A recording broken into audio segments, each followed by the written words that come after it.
అందరికీ నమస్కారం అండి. మా గురువు గారు సుకుమార్ గారికి సార్ థ్యాంక్ యూ సార్ వచ్చినందుకు. ఏం మాట్లాడడానికి ఏమీ లేదండి, సింపుల్గా చెప్పేస్తాను.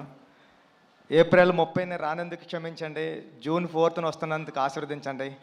Thank you so much. Peddi చాలా కమర్షియల్గా ఎమోషనల్ రైడ్ సతీష్ గారు చెప్పినట్టు మీ అందరి హృదయాలకి చాలా దగ్గరగా ఉంటాడు పెద్దిగాడు. పెద్దిగాడిని హృదయంలో తీసేయడం అంత ఈజీ కాదు. థ్యాంక్ యూ అండి, thank you so much. June 4న నా ప్రేమనంతా చరణ్ సార్ మీద చూద్దరు, కానీ ఈ అవకాశం ఇచ్చిన చరణ్ సార్కి థ్యాంక్ యూ సో మచ్ అండి. Thank you sir. Buchibabu garu, మీరు చూడ్డానికి ఇంత సైలెంట్గా ఉంటారు, కానీ సెట్స్లో ఇంత మంచి యాక్టర్స్ని, ఇంత పెద్ద యాక్టర్స్ని పెట్టుకొని ఎలా డీల్ చేయగలుగుతున్నారు? ఎలా ఉంటారు? ఎలా మేనేజ్ చేయగలుగుతున్నారు? ఈ టెన్షన్ అండి, అంతే, ఇంకేముంటుంది, మామూలు చేసుకుని. బేసిక్గా ఆన్ సెట్స్లో కూడా వర్క్ చేసేటప్పుడు ఇలానే ఉంటారా మీరు? ఇక్కడ అంతేండి, అక్కడ అంతేండి. సుకుమార్ గారిని అడగాలి సార్, ఇలానే ఉంటారా ఆయన సెట్స్లో కూడా, వర్క్ చేసేటప్పుడు కూడా ఇంతే వినయంగా? మైక్ మైక్ సార్ అలాగే చెప్పండి, ఇలాగ ఉంటానని.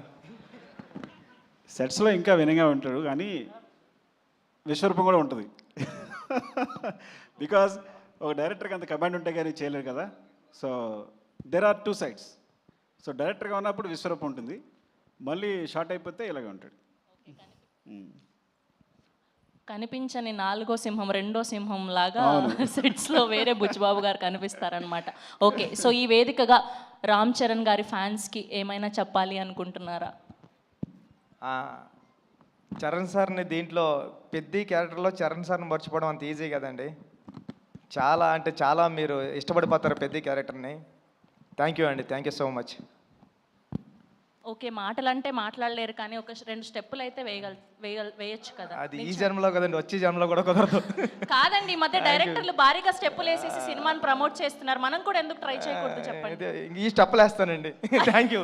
అయ్యయ్యో, థ్యాంక్ యూ అండి, thank you so much. So 4th జూన్న మనం పెద్ది వరల్డ్ని చూడబోతున్నాం. సో వరల్డ్ వైడ్గా పెద్ది